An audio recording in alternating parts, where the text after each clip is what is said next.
नमस्कार। बिहार उदय न्यूज के digital platform पर आपका स्वागत है।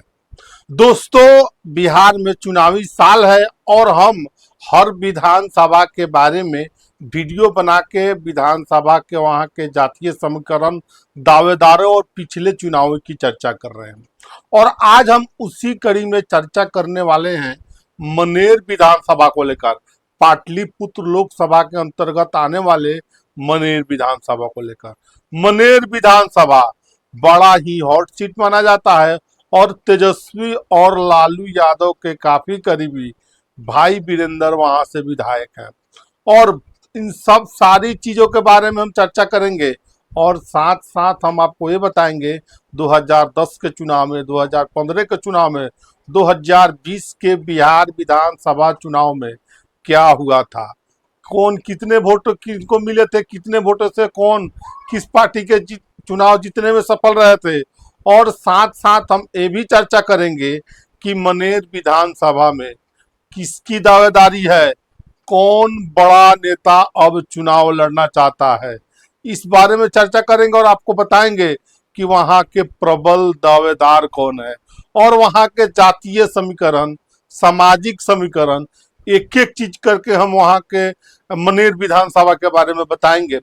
दोस्तों, इससे पहले हम आगे बढ़े, मनेर विधानसभा के बारे में चर्चा शुरू करें, आपसे एक करबद्ध आग्रह है कि अगर आप चैनल पर नए हैं तो चैनल को सब्सक्राइब कर लीजिए, बेल आइकन दबा लीजिए, जिससे आपको आगे की जानकारी मिलता रहे। मनेर विधानसभा भाई वीरेंद्र का गढ़ कहा जाता है।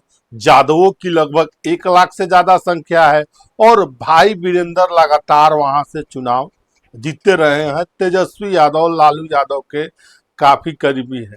और बात ये और है कि 3 बार महागठबंधन की सरकार बनी, तीनों में कोई सी में उनको मंत्री बनने का सौभाग्य नहीं मिला, मंत्री बनते बनते रह गए। दोस्तों, भाई वीरेंद्र और मनेर विधानसभा से मनेर विधानसभा बालू खनन के लिए जाना जाता है। बालू का बड़ा कारोबार मनेर विधानसभा में होता है।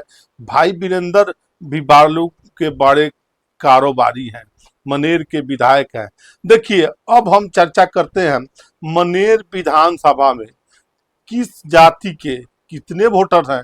हालांकि ये आंकड़े अनुमानित हो सकते हैं, आंकड़ों में हाँ थोड़ा बहुत फेरबदल हो सकता है, लेकिन उस किस जाति का वहां दबदबा है और आपको ये भी बताएंगे कि लड़ाई वहां किस और किसके बीच होगी। देखिए, मनेर विधानसभा में टोटल वोटर की बात करें तो 3.5 लाख टोटल वोटर हैं, जिसमें से SC ST 48,000, मुसलमान 18,000, यादव 1,10,000 से 1,20,000 तक है। देखिए, पूरे बिहार विधानसभा में मनेर विधानसभा ऐसा विधानसभा है जहां पर सबसे ज्यादा यादवों की जनसंख्या, और मनेर विधानसभा में कहा जाता है कि ये यादवों का गढ़ है, यादवों का किला है। तो जैसे कि मैंने बताया कि मनेर विधानसभा में यादवों की संख्या 1,10,000 से 1,20,000 तक है। उसी तरह बात करें कोयरी, कुर्मी, धानुक समाज की तो 40,000 की जनसंख्या इनकी मानी जाती है। देखिए, राजपूत वोटर की बात करें तो 17,000 राजपूत वोटर हैं। राजपूत बिरादरी के वोटर 17,000 हैं। उसी प्रकार अदर फॉरवर्ड के बारे में बात करें तो ये 5 से 7,000 हैं और बैस वोट 40,000 है। बनिया की बैस वोट की संख्या अच्छी खासी है और अदर OBC सबको लेकर 36,000 है। तो हमने वहां के जातीय समीकरण का बता दिया और किस जाति का वहां पलड़ा भारी है और क्यों वहां यादव ही, हालांकि एनडीए गठबंधन से हो या महागठबंधन से, यादव ही वहां चुनाव ज्यादा लड़ते रहे। देखिए, अब हम चर्चा करते हैं वहां के 2010 के चुनाव में, 2020 के बिहार विधानसभा चुनाव में क्या हुआ था मनेर विधानसभा में। देखिए, मनेर विधानसभा की हम चर्चा करें 2010 के बिहार विधानसभा चुनाव में, तो देखिए भाई वीरेंद्र को राष्ट्रीय जनता दल ने उम्मीदवार बनाया था और 57,818 वोट मिले थे।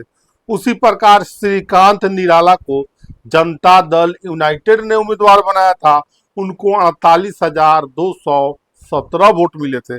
और अशोक गगन को मैंने कांग्रेस ने उम्मीदवार बनाया था उस अशोक गगन को 5,540 वोट मिले थे। इस प्रकार 2010 के बिहार विधानसभा चुनाव में भाई वीरेंद्र, राष्ट्रीय जनता दल के भाई वीरेंद्र लगभग 9,601 वोटों से चुनाव जीत गए थे।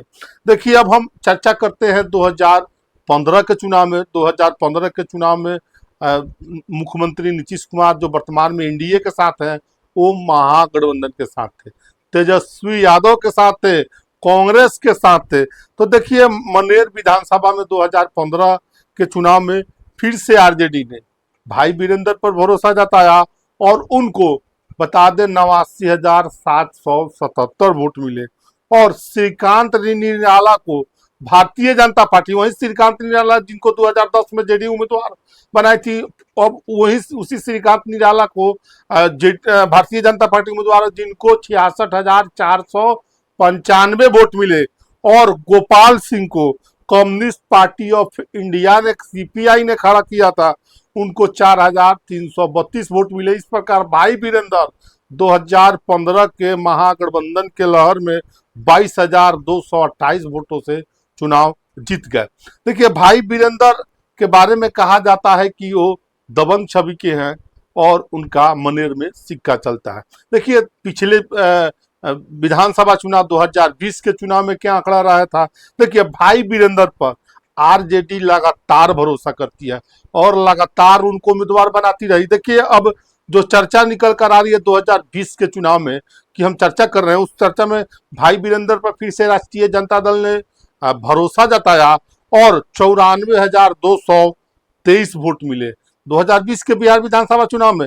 और बता दें निखिल आनंद को भारतीय जनता पार्टी ने उम्मीदवार बनाया। बीजेपी से उम्मीदवार थे निखिल आनंद, अभी फिलहाल बीजेपी के प्रवक्ता हैं, बड़े नेता हैं, और उनको 61,306 वोट मिले थे। और श्रीकांत निराला को इंडिपेंडेंट लड़े, श्रीकांत निराला को टिकट नहीं मिला तो श्रीकांत निराला निर्दलीय चुनाव लड़ने लगे और 2020 के चुनाव में 14,615 वोट उनको मिले। इस प्रकार 2020 के बिहार विधानसभा चुनाव में भाई वीरेंद्र, राष्ट्रीय जनता दल के उम्मीदवार, आराजद के उम्मीदवार लगभग 32,917 वोटों से 2020 का चुनाव जीतने में सफल रहे। तो बातें हुई 2010, 15, 20 के चुनाव की। अब हम वहां की दावेदारों के बारे में चर्चा करते हैं। देखिए महागठबंधन में कोई इफ बट नहीं है और आरजेडी के सिटिंग विधायक भाई वीरेंद्र फिर से वहां से महागठबंधन के उम्मीदवार हो सकते हैं। देखिए और इस सीट पर आरजेडी ही लड़ेगी। कांग्रेस की भी दावेदारी है, कांग्रेस के नेता क्षेत्र में घूम रहे हैं, कर रहे हैं कि हम यहां से चुनाव लड़ेंगे, लेकिन क्या आरजेडी अपनी सीटिंग सीट छोड़ेगी, बड़ा सवाल है। देखिए उसी प्रकार कांग्रेस के अशोक गगन है, वो भी दावेदारी कर रहे हैं कि हम, जैसे कि मैंने इसी वीडियो में अभी बताया है कि कांग्रेस की भी दावेदार है। दूसरी तरफ श्रीकांत निराला भी चुनाव लड़ना चाहते हैं। अब देखने वाली बात होगी किस गठबंधन से आते हैं। देखिए 2015 के बारे में हमने चर्चा कर दिया, 20 के बारे में चर्चा कर दिया। देखिए एक बड़ा नाम, बड़ा चेहरा मनेर विधानसभा में उतरने वाला है। आपने देखे होइएगा भारतीय जनता पार्टी लगातार अपने सांसद को चुनाव, विधायक का, एमएलए का लड़ाती रही। उसी क्रम में जो चर्चा निकल कर आ रही है मनेर विधानसभा से रामकृपाल यादव की चर्चा। अगर कोई भाई वीरेंद्र को मनेर विधानसभा में टक्कर दे सकता है तो रामकृपाल यादव है। जादव वर्सेस जादव की भी लड़ाई हो सकती है आने वाले समय में। अब तय इस पर करेगा कि क्या रामकृपाल यादव मनेर विधानसभा में चुनाव लड़ने के इच्छुक है। अगर इच्छुक है तो सबसे प्रबल दावेदारी रामकृपाल यादव की होगी बीजेपी की तरफ से। एक और दावेदार है बीजेपी के ही निखिल आनंद है, वो भी दावेदारी कर रहे हैं, लेकिन रामकृपाल यादव के जब चुनाव लड़ने के इच्छुक होंगे तो उनकी दावेदारी कम हो सकती है। देखिए शिवानंद सिंह है, वो भी चुनाव लड़ना चाहते हैं, और आशुतोष सिंह भूमिहार जाति से हैं, उनकी भी इच्छा है और क्षेत्र में घूम रहे हैं, कर रहे हैं कि हम चुनाव लड़ेंगे। और देखिए जादव का बोलबाला वाला ये सीट है, जादव ही यहाँ अधिकांश विधायक रहे हैं। हालांकि ये बात और है कि अभी आरजेडी के सिटिंग विधायक भाई वीरेंद्र हैं, और आने वाले समय में क्या निकल कर छन के बातें आती है, लेकिन जो भाई वीरेंद्र और मनेर विधानसभा का एक सिक्का दो पहलू का साथ है। और रामकृपाल यादव भी चुनाव लड़ना चाहते हैं। निर्दलीय भी बहुत सारे उम्मीदवार हैं, आशुतोष सिंह है, शिवानंद सिंह है, निखिल आनंद है। महागठबंधन से तो लग रहा है कि वो चुनाव लड़ेंगे भाई वीरेंद्र। और एनडीए से अगर रामकृपाल यादव चुनाव लड़ने को इच्छुक हो जाए तो उनको भी कोई सारी दावेदारी की बोलती बंद हो सकती है, वो बैक हो जाएंगे और रामकृपाल यादव चुनाव लड़ सकते हैं। तो मनेर विधानसभा में यादव बनाम यादव की लड़ाई देखने को मिल सकती है अगर रामकृपाल यादव चुनाव लड़ना चाहते हैं, और भाई वीरेंद्र को कोई टक्कर दे सकता है तो समझिए वो रामकृपाल यादव ही दे सकते हैं। और बाकी आप क्या सोचते हैं? बड़ी खबर थी तो मनेर विधानसभा को लेकर हमने बताया है। बाकी आप क्या सोचते हैं इस वीडियो के बारे में? कमेंट सेक्शन खुला है, कमेंट करके जरूर बताइएगा। आप सभी का बहुत बहुत धन्यवाद।